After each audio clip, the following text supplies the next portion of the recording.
Hey there, kids. It's your good buddy Uncle Ben, and you're watching Radical Metal. All right, Mr. Ben Eller, Uncle Ben. Howdy, kids. It's your good buddy Uncle Ben. How we doing, buddy? Oh, look, you even gave us your tagline. That's a Trademark. Did you get a thumb? Oh, yeah. No, I get a percentage every time I do that. So I'm going to throughout the video. It's like mine.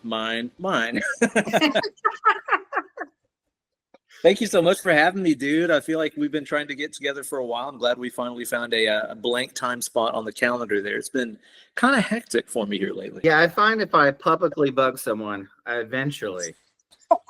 Dude, public accountability. I'm telling you, dude, if you want to get something done, public accountability. That's like legit. That's why I started the whole Weekend Wankshop series on my channel. Public accountability. I put weekend in the title. That means I got to do it every week. Because before that, I was just putting out stuff whenever I felt like it. But the accountability made it permanent. Maybe you could do bi-weekend wake shop, where it's every other weekend. That's a pretty good idea, actually. just in case you miss one, you can rename it for that one session. How about monthly masturbatorium? That's kind of a good spinoff, right? Oh, my wife, dude. My wife was like, "Why does he call it Weekend Wank Shop?" I was like, "Are you serious, dude?" Because everything in my whole brand is centered around wanking and sucking, and it's terrible, man. It's terrible. The decisions you make early on that you're like, I shouldn't have stuck with that. Whatever. We just had the conversation before hitting record, like what I don't do in case my dad's watching. Well, here we go. Already talking about Wake Shop. Hi, Dad. Yeah. I was like, let me show you the graphic he uses, where it's like the, yeah, in the fire. Oh yeah. I'm like, you get it now? Anyway, man. So hey, let's just get it out of the way. Everybody, the big question. It's not something I want to dwell on. But and you released a beautiful and perfectly done, I would say, video summarizing the whole experience of playing with Mastodon at Tool in the Sand in Dominican Republic. Oh yeah. So I, as a fan of yours and as a fan of Mastodon, I want to say thank you, because that it really was like, man, you covered it all. Because even when we were already talking, before you released that video, we were talking about meeting, and I had all these questions. I'm like, man, he's answering everything. So I don't really need to talk much about this, but what's it been like since then? And anything else you can share with us? I'll leave it at that. I've just been I've been enjoying the afterglow of the entire experience. You know what I mean? It's just been it's been really, really rad. The outpouring of support from my own fans and the band's fans especially has been unbelievable. I mean, unreal, dude. I kind of mentioned that in the video, but yeah. I mean, dude, you can't go in there and step into the shoes of one of the most legendary, influential, and important metal guitar players of the past 25 years, Brent Hines, literally one of my favorite players. You can't step into those shoes and expect to get away scot-free, especially on the internet where all the meanest people go, Yeah. But seeing people's kind words and stuff, and just willingness to give me a shot, even the Mastodon fans that didn't know who I was, but maybe sought me out or checked out my channel or my playing after the show, dude, it's blown my mind, like legitimately restored my faith in humanity. I think it's easy for any of us to open our phones to social media or whatever and see the dregs of all humanity, because that's pushed because that's what the algorithm likes. The algorithm likes division, controversy, heated topics, etc. It made me so pleased to see from the outer reaches of Reddit all the way to comments on Forbes.com. Stoked for me because they've been following my journey so long and known how long I've been into this band. Or people who, as I said, were new to what I do and were willing to give me a shot. It's been incredible. I can't say enough how much it's meant to me. Yeah. And it warmed my heart when you gave that part of that speech in your video. You were building it up. I'm like, oh no, he's going to tell us how angry everybody is, and he's going to be really bummed. I don't know if you did that on purpose. It was like you're building that suspense because I was anticipating the negative, and then you're like, everybody was so cool, and like, yeah. Couldn't believe it. I couldn't believe it. You know, it's really, really been incredible. And again, to anybody watching the video that's, you know, showing me some kind words, thank you so much. It really does mean a lot to me. Yeah, that's great. That's great to hear. And, you know, it's not surprising to me, especially those that fall in the camp of where I fall as being a fan of yours, because this is something I was going to say. I think, you know, if I think about your success on YouTube, which I would say very successful, and I want to get into that too, could be attributed to a lot of it anyway, your personality. So I was going to say, like, you know, your personality on your videos, it's so like it's like we're in the same room, and just like a dude, like my buddy, showing me some stuff.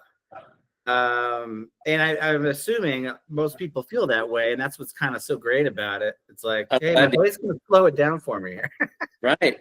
I'm so glad to hear that because, yeah, it's as you're saying, the on camera character is just me. I've always thought the idea of having one of those YouTube personas, you know, where the camera comes on, I become some wacky dude or whatever. Dude, I think that sounds exhausting. I think that sounds so exhausting because when do you turn it on every time you meet a fan? Because they expect that version of you. That sounds brutal to me. It's like, why not just be yourself all the time, you know? Yeah. Well, you know, I was reading something somewhere that authenticity is the new currency on YouTube. And you've been doing it. You've been doing this since I was looking at your page, August 10, I want to say, or wait, August 2010. Wow. Is that right? Was that like the very first video of me playing like Bulb's swirled guitar, the guy from Periphery, Misha? I think I don't know what I'm reading because I should look at mine too. I don't know what it says, but I think it's just when you got a YouTube account. Oh, yeah. Okay. For Ben Eller guitars. Rad. But that's 15 years, bro. When you put it that way, I feel old as hell. But also, but you don't look old. Still going. You look like you're 23 or something like that. I'll gladly take it. 41 this year. Finally 41. I credit not having kids. Do you have dogs or something, right? Or a dog? Yeah. My wife and I have two little spoiled little dogs that are the best dogs ever, man. Darla and Turkey. Those are the best dogs ever. America's favorite dogs. No, that's cool. So I want to get into all that because this is a burgeoning channel, right? And this is kind of my dream come true. Should it come true? But this is what we're all working for. Fallen or bliss. That's right. All that great stuff. So when you got started, you know, everybody has to get started somewhere and post that first video and kind of just suck it up and get going. Yeah. We have a motto here that clarity comes through engagement. You got to engage to even know what the heck to do next. I like that. You got to get into it. Yeah. Yeah. But how can you go into kind of the journey a little bit? You know, posted the first video. Was that a nerve-wracking thing at all? And how did it build over time? And what would you attribute it to besides authenticity? Because I think we covered that one. That's a great question. So, like the very, very, very early stuff that I had on my channel, going back to the very first video I uploaded, which is I mentioned it a second ago, it's me playing a guitar that I swirl painted for Misha Mansour from Periphery. Back then, Periphery was, you know, barely a blip on the radar, but me and Misha posted on a lot of the same forums, the old Meshuggah forum and a couple of others. So I kind of got to know him there because he was doing the Bulb stuff, which led into the Periphery stuff. And I was doing some stuff with one of my old bands that was also kind of proto-genty. So we would kind of exchange demos and everything. We got to know each other there. Then I got into the guitar swirl painting thing, you know? I don't know if you've seen some swirl painted guitars I've done. And it became one of those things that was like, man, I want to reach out to my buddy and see if I could do one for him, you know? And so I painted this Ibanez RG2228. It was the first 8-string I ever played for Misha.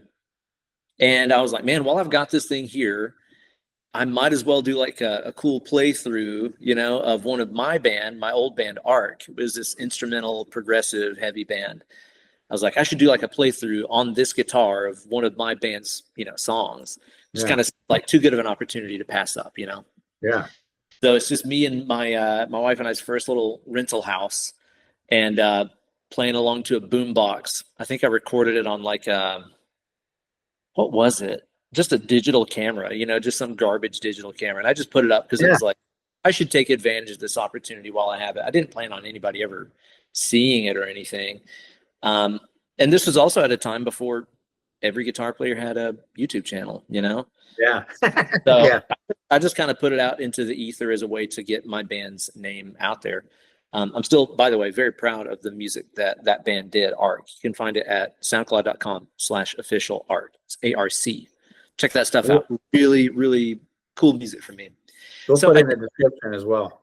Oh, killer. Great, man. Great. Sneak peek, we might be finishing up some recordings that we never finished here really soon. There's a couple songs that we never got around to recording that are maybe the best stuff we ever did. So it's very exciting. So stay tuned for that stuff.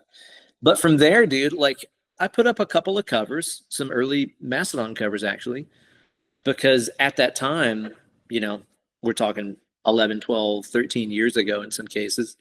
This was before there was any accurate Mastodon tabs out there online. I mean, all the Mastodon tabs were awful, completely wrong. And I'd been into their stuff for a while. So I was like, man, I got a minute. I got a digital camera. I might as well put out some videos showing people the right way to play them. Now, of course, I will probably go back and rewatch those videos and be like, oh, no, dude, you're playing them all wrong, too. You know, just because I've learned about the band style since then. But, you know, I kind of wanted to put out some cover videos just to hopefully show people the way that they're actually playing this stuff. And then, you know, This Is Why You Suck at Guitar stuff was kind of one of the first big breakthroughs for my channel, that series.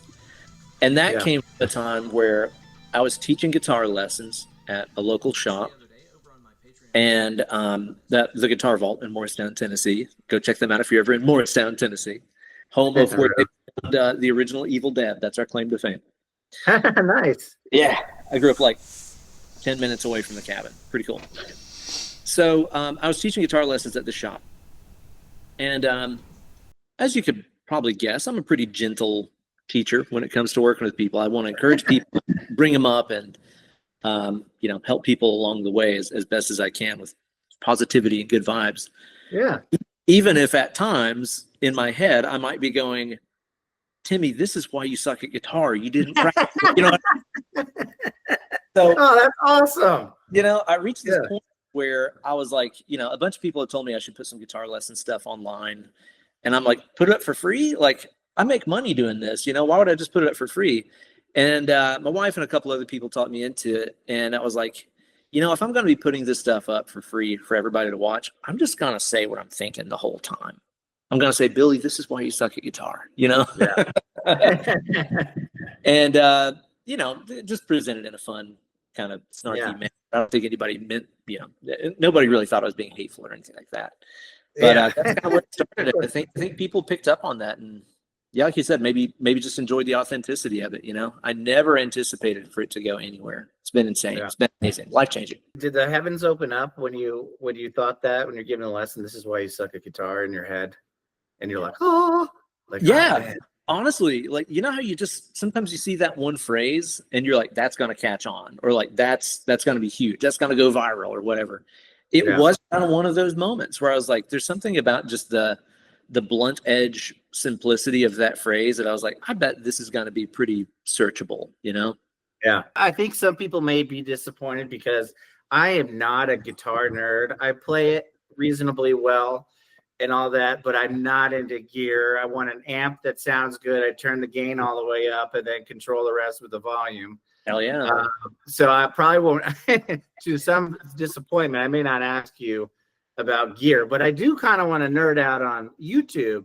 So I have some more questions on that. Like, how do you remember at all the numbers? Like when you first posted the Arc Arc original. Yeah. And then like what your numbers were around then, and then how those numbers maybe changed when you came up with Why You Suck at Guitar? Oh, dude. No, I mean it's so dramatic. It's such a sliding scale over the years that I remember kind of going through the entire system of tens where it's like I would be so stoked if a video got 10 views the first day. And then whenever something got 100 views the first day, it was like, wow, that's great. Yeah. And then it's like when something gets 10,000 views the first day, you're like, this is doing pretty dang good. So yeah, it's definitely grown as the years have gone along for sure. The way I've been looking at this is it's kind of a long game. I think some folks maybe figure it out right away, but I want to say this may not be totally true, but that some maybe come up with some kind of gimmicky thing, and then they're kind of instant, maybe overnight type of deal. Maybe that's not true. That's maybe not fair to say that all of them like that, because I do hear, yeah. Then by my second year, I was, paying all my bills and making a living off of this, making $100,000 a month. I'm like, how is that possible? But I'd like to know that too. and yeah, and so in our own journey, it's me and my buddy Simon who does all the editing and stuff. Like, I recently interviewed High Fade. Do you know those guys or heard of those guys? Right. Yeah. They're real funky and kind of blowing up the internet. We saw them in DC and got to interview them in person, which was really fun. But one of my favorite quotes from that is he said, I want something to last as long as it took to build it. Wow. And I thought that was like that's awesome. That's pretty cool. That's a cool way to look at it. Yeah, because you're right. It is a marathon, not a sprint. At least for me, anyway. Like I've wanted to do this long term for some. For me, it's been about longevity. And this may be a personal question. You don't have to answer, but is it safe to say this is your living? Is this how you make your living, or do you supplement it in other ways? Or it's a big chunk of it. I would say that YouTube and my Patreon community are my two most important things that I do on a week-to-week basis. But then there's also some lessons. I've currently got lessons on hold while I'm working on my solo album, and then while all the Mastodon gig stuff is going on. So I've kind of had lessons on hold for a minute, but I also teach on Skype's fixing to be gone, so I guess I'll teach on Zoom. And, also all the live gigging that I do with various different acts and session work, fill-in tour work, all that kind of stuff. It all sort of adds up. Do you find yourself you can be a little bit more picky? Are there things that maybe you felt you had to do maybe before that you don't? Dude, I'm telling you, man, like the crazy thing about working as a musician especially, but I think this probably applies to a lot of other fields as well, and a lot of people can relate to it.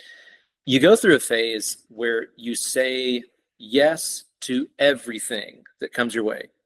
You say, yes, I'll do it. Yes, I'll do it. Yes, I'll do it. And do that so that one day you can start saying no. And then the crazy thing that happens is after you've said yes to everything for so long and you finally reach the point where you can say, actually, no, it feels like you're doing it wrong. It feels like you're betraying what you've been working towards all along. But it's actually been the goal all along. Yeah. As somebody who, frankly, is a legit unhealthy workaholic, if I allow myself to become one, it has been an art of learning how to say no. It has been tough. It's been a matter of looking at a project or a band or whatever it is, a lesson, that comes my way, and trying to decide, I have so many time points available in this day. I have so much energy in this day. Do I want to give it up to that? Is it worth it? Yeah. Oh man, there's all kinds of content on YouTube that can help you organize all that, brother. Woo! I watch that stuff all the time. From calendar planning. I guess I might be OCD about that. Do you have a big calendar for the year? No. And have it all? No. Dude, I was homeschooled. I am horrendous with schedule, calendars, dates. My wife, whenever she's watching this, is nodding her head so much her point. She knows more than anybody. Yeah, I am horrific with time management, dates, planning, awful. It's an interesting combination, though, because I would think I would normally associate a workaholic with a time scheduler. Right. Yeah. And during those times where I have been at my most manic work-wise, Yes, stuff did get a little bit more regimented, a little bit more scheduled, Yeah. um, but not to any sort of healthy end. Yeah. Yeah. I gotcha. Yeah. There's a lot of, this channel has a lot of things, and we'll probably get more focused. Again, clarity comes to engagement, but one of it is radical metal, as in METTLE, one of my favorite words, which is, to me, it means resilience, Yeah, and health and wellness, fortitude. fortitude. Yeah. But just trying to learn things to be happier, basically. And I just, sometimes I come across those videos, kind of, you said it already. Hey, you got this much energy as a human. You can work to get more energy, but then you have to like make sure you channel that energy at the right times. That's right. For the things you want to do. Yeah. Or sometimes the things you have to do. It's been a learning experience for me to understand that, our energy and our resources, mentally, physically, creatively, it actually is finite. Like, I think I cruised through a lot of my life thinking that those things are limitless, Yeah. I was built different somehow. And it's like, no, everybody's resources are actually finite, I don't know. You're still 23. So I don't know. I'm 49. And it took me just recently the ability, when I get home from work, I had the 9 to 5 job where I close my laptop and I turn the phone off. That was hard to do, actually. So I kind of get it. Yeah. It was hard not to just keep looking and keep working, which was becoming pretty miserable. So, yeah. Oh, yeah. Hey, I wore this shirt because of going back to your swirly guitars. I thought this might, sometimes I'll pick a shirt for a guest, not all the time, but for you, I picked this one because it's Mastodon. Love it. Kind of reminded me of some of your swirly guitars and what you might play in Skankbanger. Oh, yeah, man. My 80s hair metal tribute band with the classiest name in the biz. Skankbanger, uncancelable. So that's good. So that's still going strong? Oh, dude, yes. The party continues. The party grows ever more. Dude, that band, Skankbanger has actually existed for a really long time and went on hiatus for a minute. Everybody had different gigs in the band and everything. And then whenever the band reformed around 2017, yeah, kind of gotten in the circle with all those guys. And it was like, do you want to join up? And it's like, absolutely, let's go. And man, it has been insane. It has been insane. I mean, we've taken it everywhere, all the way from, West Coast gigs to cruise ship gigs. There's local stuff we do all the time. It's been all over, this side of the world, basically.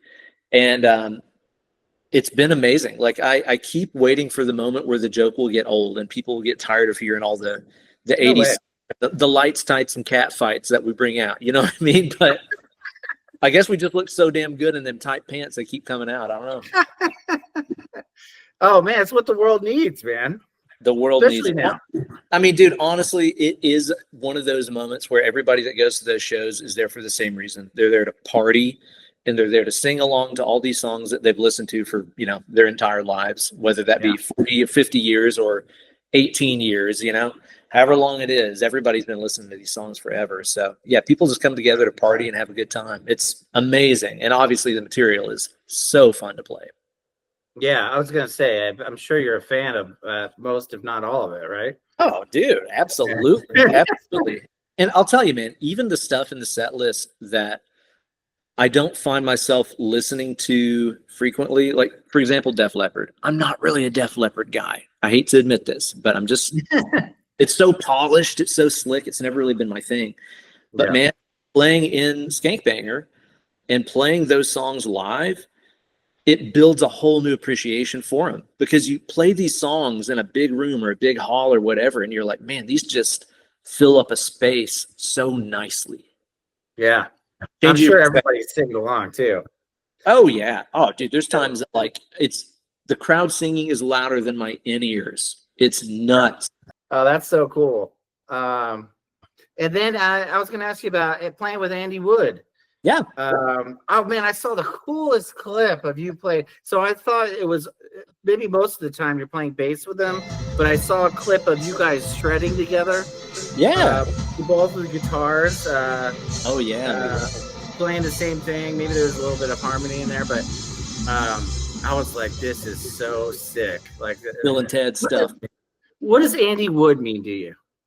No, Andy is a musical brother and just a brother of mine in general. You know, I've worked with Andy for probably, it's got to be close to 9 or 10 years now, almost. You know, and man, we just hit it off right away, and I've just become brothers since then. Really, I've played in his live band. We played in a million different other bands together. Engineered his last couple records, played bass on his last couple records, played guitar live with him, played bass live with him, and we've gone all over the world together. So no, it's been a blast. We constantly keep each other in stitches, and obviously he's an incredible musician.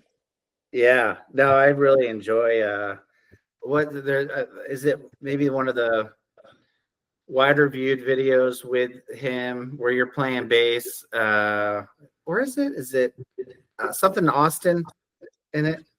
Did I get that wrong? No. He's got a song, Back to Austin. It's like an Eric Johnson tribute song. Well, no, but it's a whole set. Is it the live the Sir live sessions out in California? Sir live sessions, yep. Yeah, dude. Oh man, that was a fun experience. That was like a fly out and get all these songs done in, I mean, the most narrow time span humanly possible. We went out there and just floored it and got some great takes out of it. That was a really fun experience. Oh man, yeah, it seemed flawless, but it was like a good time. But there wasn't an audience, right? It was just for video. Was that during COVID? It was, I believe, right before. I think we did those in maybe like early mid 2019. We went out there and did that stuff, and it was just filmed with a couple of people from the Sir Guitars video crew. And man, it was a blast. We had to just get so many takes out so fast, and we were really giving our all, you know. I think it was actually by, which song was it that we did in there? By the time we got to Flooded Mine, because I'm playing fingerstyle bass on those tunes. By the time we got to Flooded Mine, dude, my fingers, man, I'm not even joking. Every time I was touching the strings, it felt like I was touching like an electric fence. My fingers were down to the bone. I mean, it was brutal, but you just get into it, man. You got to get into it. This might be a good segue too. I've been watching the drummer auditions for Primus. I love those videos. I have too. I love them, dude. They've all been so good. Who's been your favorite so far? Oh man, I don't even know if I can remember anybody's names. I seriously, I enjoy every single one of them. There's some where their interactions when they're talking, I'm like, oh, that guy's really nervous. Yeah. How could you not be, right? How could you not be? Yeah, of course, yeah. But then a handful of just surprised at how comfortable they are. They're like, yeah, Primus, okay. Like there was that one girl who came and didn't learn any Primus. Oh, dude, she plays for Beyonce and stuff. She was lethal. Holy moly, she was good. She was one of my favorites. I mean, obviously Hoffman is the guy for the gig, and he's the sweetest guy in the world. I'm so stoked for him. He did great, obviously. I really like the what's his name? The Hungarian dude. Oh yeah. Oh, you know what's funny? I started watching that the other night. I fell asleep because I was exhausted. But as I'm falling asleep, I remember thinking, "Whoa, that sounds really good." he's inhuman, dude. Go and watch some of the stuff on his channel of him playing. Like, he's got one of him playing the Black Page #2 by Frank Zappa. It's not human. I mean, the stuff that he's doing is out of this world. Amazing. I'm like, I don't know about you. I don't play drums whatsoever. It's pathetic, but I am a drum nut, you know? That's the first things about Mastodon that got me into drumming. It's one of my favorite drummers ever. I love sick drummers. Yes, I'm exactly the same. I love drumming. I don't drum either. I do steering wheel. I can play every Meshuggah song, you know? Yeah, but I feel the same way. That's why I love too JB, Jonathan Balsamo from Palaces. That guy's sick. Dude, shout out, cool stuff. Yeah, shout out to them too. But cool story. I went down to see Mastodon Secret Show Big Hairy Elephant. I don't know if you ever caught wind of that. I saw the YouTube videos of it. Yeah, them playing like Hearts Alive and stuff. Some of those videos, we did a whole thing on it for this channel because I was down there. And what was so cool about Palace's playing was Braun on the side. He didn't come out, I don't think, came out for anybody else, but he came out for JB and was just like studying him. It was awesome. Yeah, that's high praise. Yeah. And JB's such a huge fan of Braun's. It was just really endearing to see all that because those guys are a bunch of sweethearts. Yeah, hell yeah. The Palace's stuff is amazing. I definitely want to get people listening to those guys too, because like Bill has showed me a bunch of the demos of some of the upcoming stuff, and I'm like, this is sick, man. I don't know how to describe it. Like there's a little Mastodon in there, but it's so chaotic, and like it's kind of like in between Mastodon and like Car Bomb. You ever listen to Car Bomb? No, I don't think so. I will now. Dude, you want to talk about drummer, man? Elliot Hoffman from freaking Car Bomb is unreal, dude. Car Bomb sounds like, I don't know, if you put like Meshuggah and like Dillinger Escape Plan and like a little tiny hint of like Deftones or Faith No More in there. If you put the telepods from The Fly and merged them all together. It's kind of like that. Car Bomb rules. I want to say I've heard of them, and I want to say someone else recommended them, but I've never listened to them. I will. It's like chaotic, and yet it'll give you relief, which I love that. I love that about progressive metal in general. Chaos and relief. Yep. Relief might be the wrong word, but something pretty. Yeah. Even like resolution. It's like having that chaotic stuff and then the resolution that follows. Yeah. Yeah, and they do some really great harmonies too. They don't do it. I wish they do it more. That's what I've been trying to. Not that I have any influence, but pushing them to do. I'm like, here, between 2:16 and 3:16, you guys need to do more of that. Yeah, dude. There you go. I love that band though. I think they're amazing, and I can't wait to hear the whole record. Yeah. You haven't met them, or have you run across them at all? Because they practice, so you probably know this, at Ember City. But yeah, when you meet them too, you're gonna just want to be their best friend. Rad. They're really cool. I wanted to ask you, man. We kind of touched on the topic of the YouTube guitar world and all that earlier. Who are the guys that you like to watch? I'm always curious to see what people are watching. I've been writing on Substack. I kind of fancy myself a little bit of a writer. I don't know if you've heard of Substack, but I've heard of it. Yeah.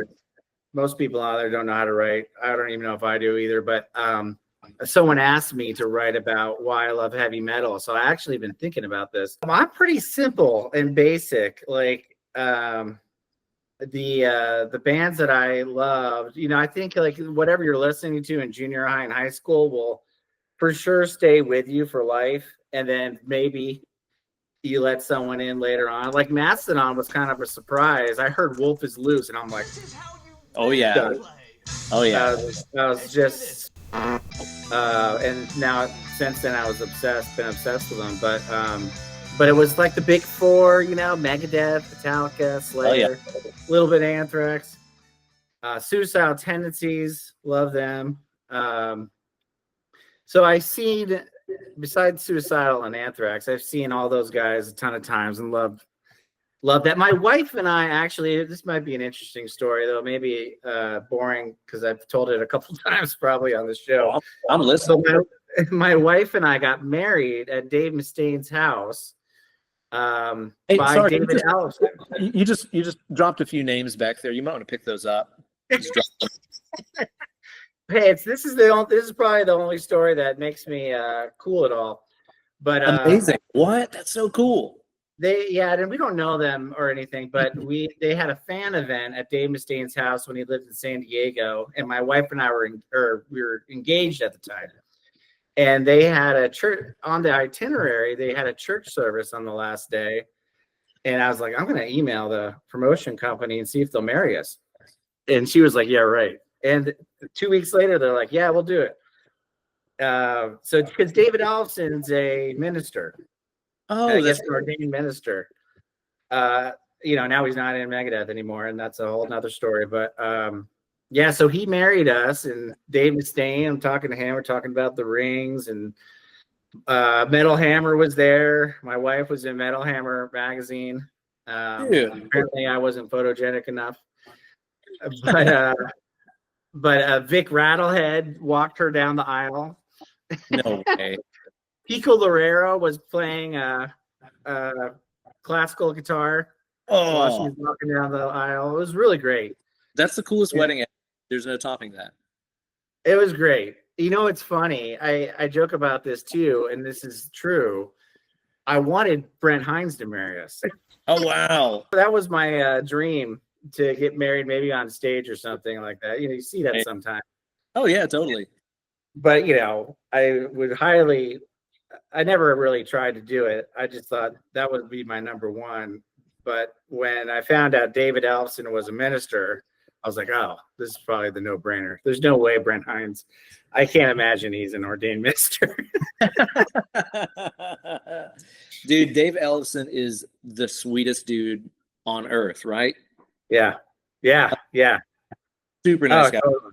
I did I occasionally do like crazy rock cruise gigs, like Shiprocked or like the Motorhead Motorboat, you know, these Music Fest at Sea kind of gigs. Yeah. And a couple of years ago, I was playing with, on Shiprock, they do this thing called the Stowaways, which is kind of the all-star kind of main attraction, I guess, of the cruise, where you have different people from other bands and they all get together and form a one-song super group that only happens one time, you know?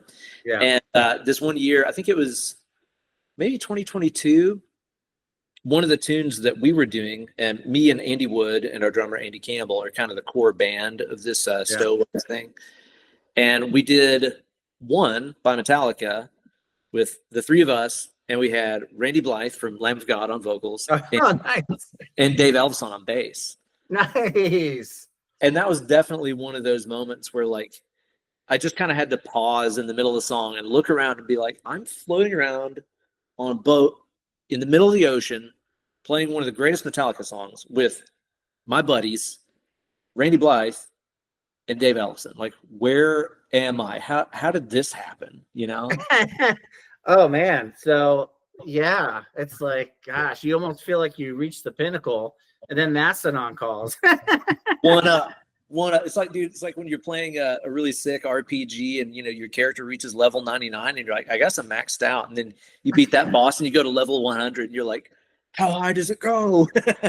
So here's an interesting question, though. Might not be safe to answer. What band, if they called you now, would get you even to a higher level? Andrew WK. I'm waiting. Oh, no way. Yeah. Put me in, coach, dude. I'm ready for that gig. I get wet by WK. Dude, it's one of my obsessions. Like, I'm not even joking. I'll show you. My Spotify Wrapped last year, all 5 songs were from I Get Wet.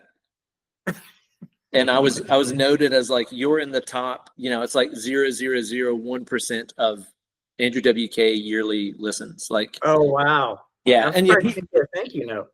I know, right? Yeah, that would be amazing. Now he's you know, he's kind of been off the radar for a couple of years now. Yeah. What's going on? Why has he been nobody knows. Nobody knows. I got no idea. I know a couple of the guys from his band, and nobody knows. But I'm just saying, and I have no basis for this. This is based on no kind of rumor or anything. This is honestly me trying to manifest this gig. Next year, 2026, is the 25-year anniversary of I Get Wet. So I'm just saying, if there was a time to come back and play the whole record start to finish, maybe with me on guitar, next year sounds like a good year to do it, man. Well, you know, he's our biggest fan. You know, the radical metal. He's listening now. Oh, that's cool. That's a surprise. That surprised me. Unless you might have talked about it in your videos, but I might have missed it. Yeah. You don't have an Andrew video for You Suck at Guitar? I don't, but I've been thinking about some ways to incorporate some of that stuff. I mean, it's not like the flashiest guitar stuff in the world. Yeah. But, you know, I've kind of been exploring some new stuff on my channel where I'm doing this video series about why every guitar player should learn insert song title here, where I kind of break down, like, if you learn this song, these are the skills or ideas you can acquire from it. And there's actually a lot of stuff in those songs, like She Is Beautiful or Party Hard, that have some really cool harmonic and conceptual elements in them that people could learn a lot from, even if it is kind of simple on guitar. So I'm kind of thinking about approaching some of that stuff, hopefully soon. Yeah, well, you got guitarists learning from you at all levels. I'm sure that might appreciate that.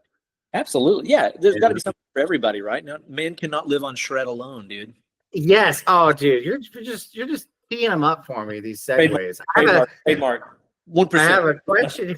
I had a question about your puns. That's the right word, right? Puns. What? Shred Eye Nights is another one. Yeah. That's amazing. Freddy Krueger. Man cannot live on shred alone. So you're a religious man. In the ways of the Shred Eye Knight, man, a disciple. A Sherpa up the mountain of shred. You got any more at the top of your dome at the moment? I mean, people tend to really gravitate towards like the Stepdad speed stuff, which they like to no end, because it's like, what does that actually mean? But it seems like also people get what it means. It's like your real dad would play that faster. Play it at Stepdad speed. Dude, it's so funny. I was thinking about this is so weird, but I was thinking about whatever you have a taglines like or your description of yourself. I am your biological stepdad. Biological stepdad. Yeah, dude. And today in my brain, I'm like, how could that? Maybe that's something that could be possible. And I was going through scenarios like gets a woman pregnant, leaves, they meet again. He has a different name. She thinks he's a stranger, and he's really the biological father, but they think he's the stepdad. It's funny. I actually had not considered like the possibility of how that could actually work. It kind of gets into like, did you ever see The Stupids with Tom Arnold? I'm my own grandpa. No, it's one of the greatest. It's one of the greatest movies in cinema history. It is so stupid, but I'm thinking there could be a scenario, or maybe there's a couple. Maybe the woman gets pregnant from like a sperm donor situation. Ah, yes. And then they get divorced, and then she remarries another guy, finds out it was actually the sperm donor, therefore, biological stepdad. Hollywood's gone. And I'm being serious. That's the perfect storyline for a dumb comedy. Amazing. That's perfect, dude. It's perfect. Yeah. So trademark us on this podcast. We get 30% just on the name. Trademark that. Well, it's on your description, which is just hilarious. I can't remember. Say your Instagram. I think it's your Instagram. So yeah, I think so. You probably put it up there August 2010. I don't know. Yeah, probably. Honestly, probably. But yeah, I'm so glad that people catch on to that stuff. And that's even like the feedback from the Mastodon gig. I'd see all these posts, even somebody who's like, who's Ben Eller? And they'd be like, he's your biological stepdad. And it's like, oh my God, you guys got all my lines down, man. I love it. I'm so happy. Oh yeah. Everybody's like, Uncle Ben. Oh yeah. They were screaming that too, right? Could not believe, walk out on stage in the Dominican freaking Republic, and there's already people there with boots in the sand that know my name. That's surreal. It wasn't supposed to go like this. It's funny because you can look at it both ways. Yes, it's a cesspool of social media and it's fueled by outrage. But it's also not surprising, again, if they know you, they've gotten to know you over the years through your videos and have been endeared to you through all these friggin' puns and funny things you're saying. They're like, yeah, they're rooting for you because and they know too that you're a super fan. Right. You know what I mean? Yeah, first and foremost, I really, I think that just in the great, scheme of programming of the simulation that we're all living in the Matrix, I think that there is something about, I think there is some truth to whatever it is that you put out there into the universe. It comes back to you. I really do think that. Yeah.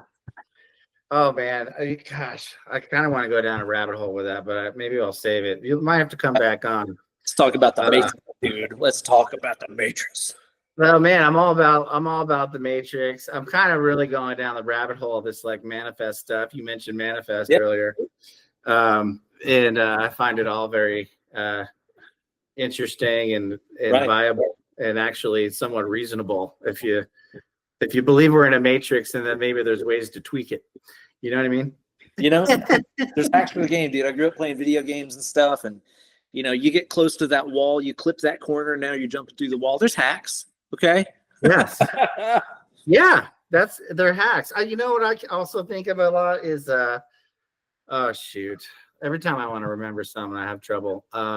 It's the one there's a recent one and an old version series on I think HBO where they go in the Western world, Westworld. Oh, Westworld. Yeah. Westworld, yeah. The who's the main villain character? The bald guy, great actor. Years ago, yeah. Oh man, but he's like obsessed with the Westworld because he's trying to figure out the maze. There's he's trying to get to that one spot that'll crack the code of all the Westworld. It's this big metaphor, at least in my mind, towards our own Matrix. Hell yeah, it's fascinating stuff. You ever dig into any of the like Mandela effect stuff? Not so much, but I'm starting to follow a little bit of this Billy Carson guy. I don't know Forbidden Knowledge. But like aliens, all that kind of stuff. Cool. Ancient civilizations. Cool. And like dimensions, like how you might be able to. I mean, just listen to Crack the Sky. There you go. Going on the astral plane, ended up in. I probably got the story wrong, but in the czars in Russia. With all that stuff, it's. I mean, I know we're talking about it, joking around about it right now, but to me, it's just all fun thought experiments. I don't think that there's any way to unequivocally know for sure, any of this stuff. But to me, all of this is just. It's fun to go. What if it was? Yeah. Well, part of that, and might as well keep going just a little bit further. I'm a firm believer. I think it's related, like following your bliss. And what is your bliss? Well, it's something you're doing, and you might have one of those aha moments, or the skies open up. Why you suck at guitar? Oh, and that's a good sign that hey, maybe you need to follow that down, or follow that white rabbit. Right. Dude, honestly, some of the best advice I ever got was from my father-in-law, who kind of put it this way in terms of, if you want to be happy doing what you do in a capitalist society, find something that you like to do. Most of us can do that. Step 2 is where most people miss it. Find people that will pay you to do it. Yeah. Step 2, that's the really, really important part, I love playing guitar. I love teaching guitar. I love making people's lives better through music. And fortunately, because of the advent of the internet, I've found a way to find people who will pay me to do it. Well, I'll tell you, Ben, as a proud Patreon supporter. Thank you, sir. I do have a confession, actually. I've supported you before, and I think I was using that tool, Rocket Money. And I was like, what's this? And I think I canceled at you for a while. Then I recently restarted. That must have been that month I couldn't make my rent. Oh, I couldn't get turkey any dog food. Yeah, no treats for turkey. No treats at all, man. All right. Well, you've been very generous. I'm not drinking. I'm drinking water. Jeez. With your time. Ben, I love chatting, buddy. I'm so glad to be here just on the line chatting, Was there anything I should have asked you that I didn't ask you? People are always interested in hair care. Don't overwash. I use a dry shampoo that my wife buys me from Lemongrass Beauty Products. It's really a life important stuff, Yeah. I was just gonna say, I mean, I guess as far as anything else pertinent, I think I mentioned briefly earlier working on the solo album this year, which I'm very, very, very excited about. It's something I've been putting off for way too long. It's been a dream of mine forever to do solo records. And I've had all this music written and cataloged. I have albums worth of music just waiting to be recorded and released. And over the years, again, going back to the workaholic and saying yes to everything, game. Yeah. I became the embodiment of this. I think it's either a German or a Russian proverb that says, "The shoemaker's children go barefoot." Okay. Because he's making them for other people. Exactly. That's the point. Oh, exactly. Okay. So I've been very thankful and very happy to have been playing other people's music on tour and on various stages across the world for so long. It's been amazing. But again, finite energy, finite time. It's also kind of kept me from pursuing my own stuff. So it's honestly a great thing to have been this busy, but I'm also very excited to get around to some of this original material and release that and get that out for everybody. So that should be being tracked hopefully over the summer, I'm thinking. And I'm very excited to share that music with people. Have you heard of this this thing? I don't forget. It has a name. I don't remember what it is, but they're like, when you're cleaning out your closet, take a piece of clothing. Does it give you joy? Yes, keep it in the closet. If it doesn't, throw it out. Right. Maybe you can have a joy meter for all the folks who would like some of your time. Yeah. And if it doesn't meet a certain threshold, maybe it's okay to say no, Ben. Man, it's hard to because I love working with cool people. I love playing music with great players, and I love teaching anybody that wants to learn. It's all such a joy to me that, yeah, it's tricky to say no. I need to work on a way to not sleep. That would really improve my time usage, I think. No sleep. I thought that was your trick to staying so young looking is plenty of sleep. I do get a lot of sleep. I am a sleep maniac, dude. Sleep maniac. I love to sleep. Hey, so and forgive me if I'm asking this the wrong way, and don't answer if you don't want to, but to bookend the conversation, I'm going to see I'm flying it's a long story, but I'm flying to Syracuse, New York to see them in May. Oh, for this upcoming tour. But I get the feeling that we're not going to see you on that stage. I will not be on the next Mastodon tour, which, is totally cool. I know the person that they have selected for this tour, and I'm very excited to see them perform. It's going to be really awesome. This person's it's somebody I've known for a long time, and is a fabulous player. So it's going to be cool, man. I think it's cool that the guys are kind of, they're playing the dating game. They just got out of a 25-year marriage, dude. You want to date around a little bit, Yeah, you want to sow your oats a little bit. Exactly right, man. So I'm excited to be in the crowd. They're playing a Knoxville show here in my town, so I'm excited to be in the crowd and watching how things sound with that lineup. I'm sure they'll get you backstage. Come on. I think sometimes the rebound's the right choice. Okay, sometimes the rebound's. I'm just saying. Oh wait, I gotta ask this question. I was surprised you did not cover it in the video. Maybe you covered it in the Patreon video, which even as a Patreon guy for you, I have not watched the extended version yet. But you didn't cover falling. You fell ass over foot or whatever. Somebody had to bring it up, dude. Well, you talked about it in an interview, and then I'm like, I'm gonna ask him about that. I forgot. Yeah. Okay, so we were playing Spectralite. It was kind of like towards the end of the set. It's in the Scott Kelly part of the song with let's see.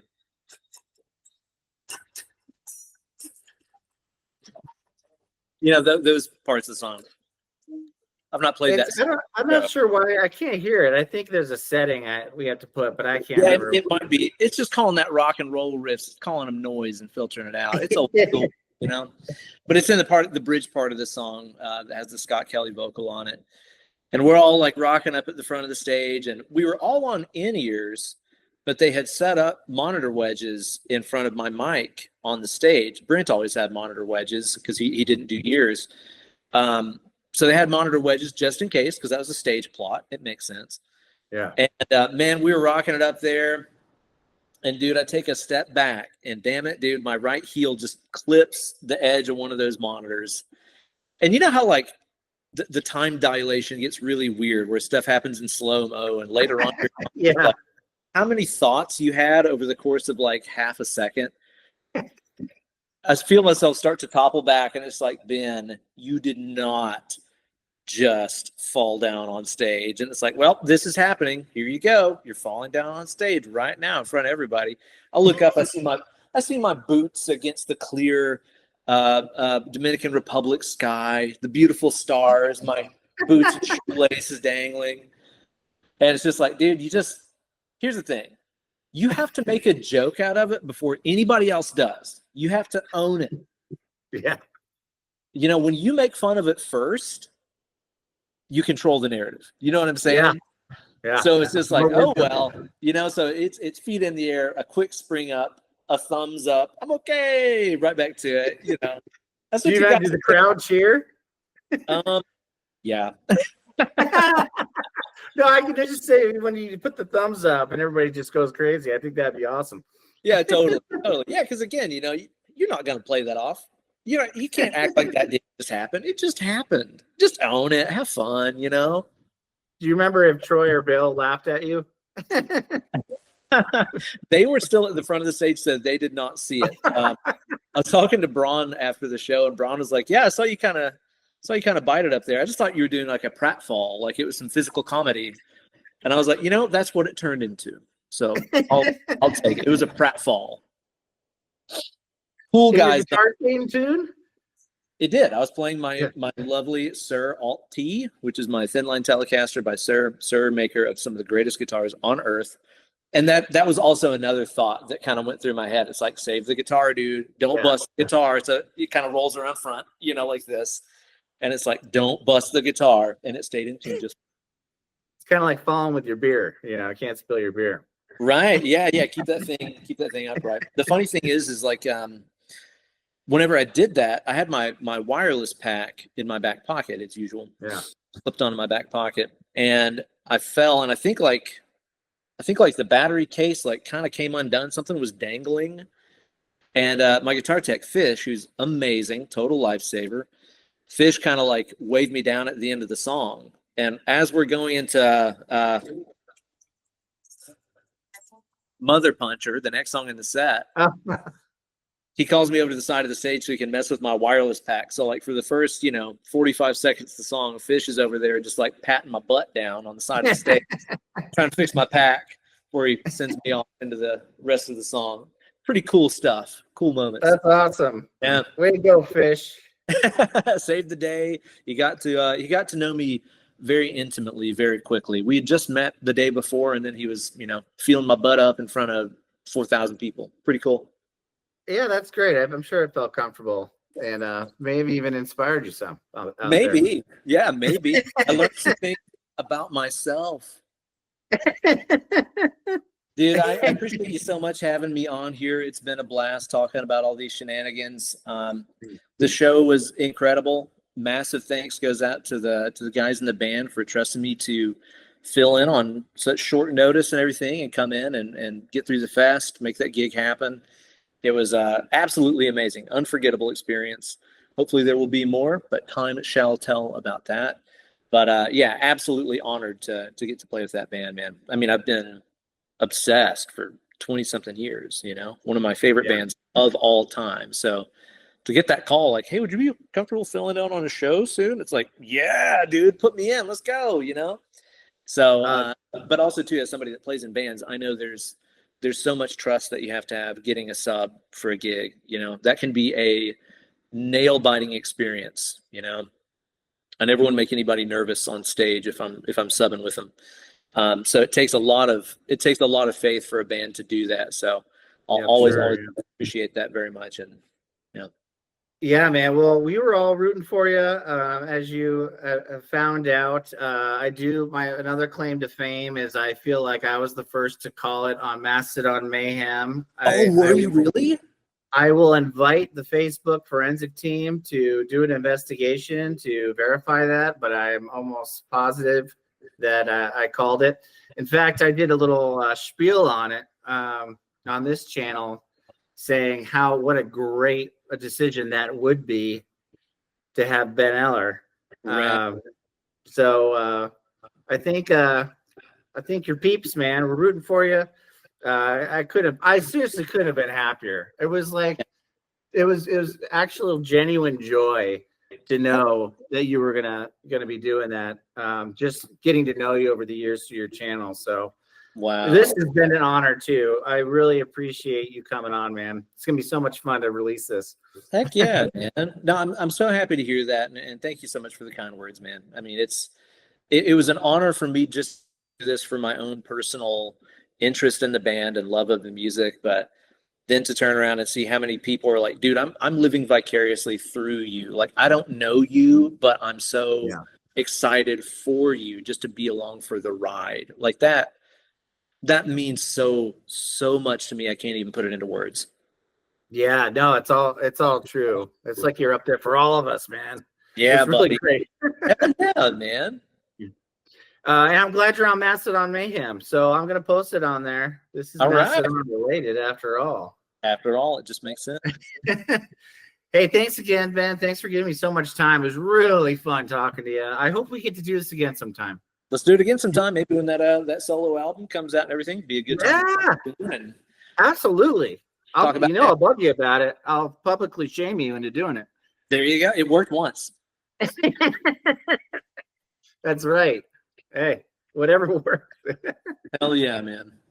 All right, cool, man. Hey, have a great night and best of luck in all of your endeavors and all that you're spending time on. Thanks. We wish you the best. I appreciate that. I hope everybody out there is doing great, and thanks so much for watching, and thank you so much for having me on the show, man. It's been great. All right, brother. Hey, we'll be watching out there. Have a great night.